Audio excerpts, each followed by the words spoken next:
राधा रानी के मायके पर बात छिड़ी और दो संतों के बीच एक तरह से जुबानी जंग छिड़ गई है।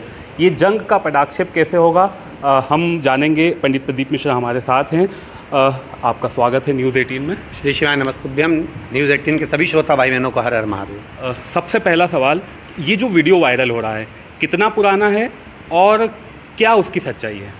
देखिए, कमलापुर महाराष्ट्र में ये कथा करी गई थी और 14 वर्ष पहले का वीडियो है लगभग, और उस वीडियो के क्लिप को काट काट कर छेद कर उसको छोटा करा गया।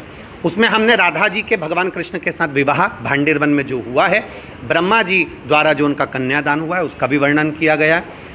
बरसाने का महत्व भी हमने समझाया है, रावल का महत्व भी उसमें समझाया है हमने, और अन्य प्रसंगों को उसको वर्णित किया गया है। अब उसको काट छाट कर जनमानस में गलत तरह से प्रेषित किया जा रहा है, जो कि जनमानस में किसी न किसी रूप से सनातन धर्म को क्षति पहुंचाई जाए, सनातन धर्म पर आक्षेप लगे और आपस में संतों को या ब्राह्मण जन को या गुरुजन को लड़ाया जाए, वो दिखाया जा रहा है, जिससे हमारे सनातन धर्म पर लोग हंसें और हिंदू धर्म पर लोग हंसें।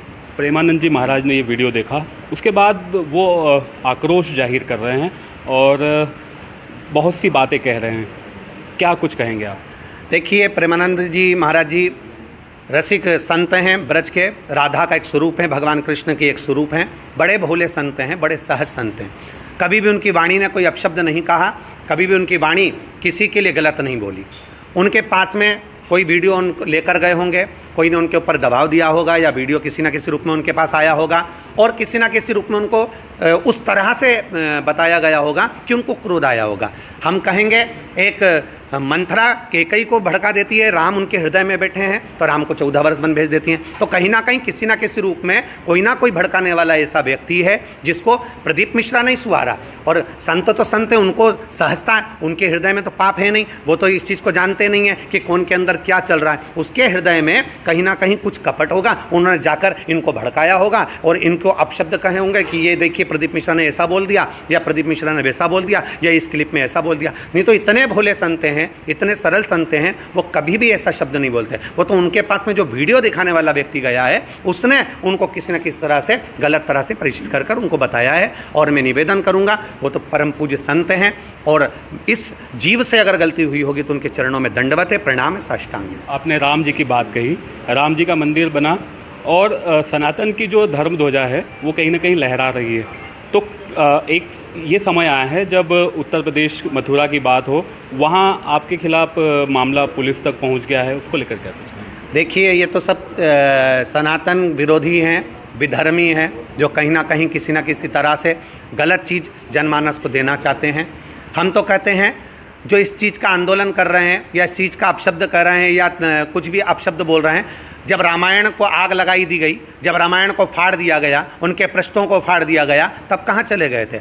नए नए वीडियो सामने आते हैं, कोई हनुमान जी पर लात रख रहा है, कोई देवी देवता को गाली दे रहा है, उस समय तुम कहाँ चले गए थे? केवल एक ये लड़ाई राधा रानी की नहीं है, ये केवल प्रदीप मिश्रा या शिव महापुराण जो ऊपर जा रही है, लोग उसको फॉलो कर रहे हैं। पूरे बहनें, मेरी जीजियाँ, मेरे बच्चे शिव मंदिर जा रहे हैं। ये लड़ाई उनको रोकने के लिए, सनातन धर्म कैसे विकसित हो रहा है, सनातन धर्म कैसे आगे बढ़ रहा है, इसको कैसे रोका जाए, ये लड़ाई उसकी है। ये राधा रानी की लड़ाई नहीं है। ये राधा रानी के पर्दे के पीछे जो विधर्मी छुपे हुए हैं, ये इसको आगे लाकर उसको लड़ा रहे हैं।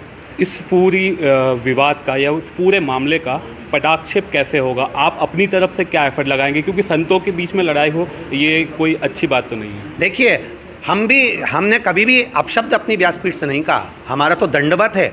ब्रजवासी मेरे जीवन है, ब्रजवासी मेरे प्राण है, ब्रज की रज, उसमें खेल कर बड़ा हुआ हूँ। राधा रानी तो मेरा सर्वस्व है। मेरे सीहोर में कभी आकर देखेंगे तो राधा नाम तो जब हमेशा चलता रहता है। राधा रानी के चरणों को दंडवत करता हूँ, प्रणाम करता हूँ। ब्रजवासियों के चरणों को दंडवत प्रणाम करता हूँ। मेरी वाणी से, मेरे शब्द से, मेरी व्यासपीठ से अगर कहने में गलती हुई हो या आपको ऐसा लगा हो कि आपने ये शब्द गलत कह दिया, तो मैं राधा रानी के चरणों को भी दंडवत करता हूँ और ब्रजवासियों के चरणों को भी दंडवत करता हूँ। पर निश्चितता है आपके हृदय में कहीं ना कहीं किसी न किसी ने गलत विचारों को भरा है। उसके लिए निवेदन करूंगा कि माता राधा रानी सबके हृदय में भक्ति का संचार करें और सब जीवों का कल्याण करें। पटाक्षेप कैसे होगा? आप जाएंगे? देखिए, समय के अनुसार अभी कथाएं रेगुलर हैं, लगभग 4 से 5 महीने तक कथा के बीच में कोई गैप नहीं है, 1-2 दिन का भी गैप नहीं है। तो अभी तो मेरा जाना नहीं होगा, पर यहाँ से मेरी राधा रानी के चरणों को दंडवत करता हूँ, प्रणाम करता हूँ, ब्रजवासियों को चरणों को प्रणाम करता हूँ, नमन करता हूँ। जब जैसे ही कथाओं का क्रम थोड़ा सा कम होगा, बीच में गैप मिलेगा, मैं जरूर बरसाना जाऊँगा, ब्रजवासियों के बीच में बैठूंगा और उनको प्रणाम करूँगा।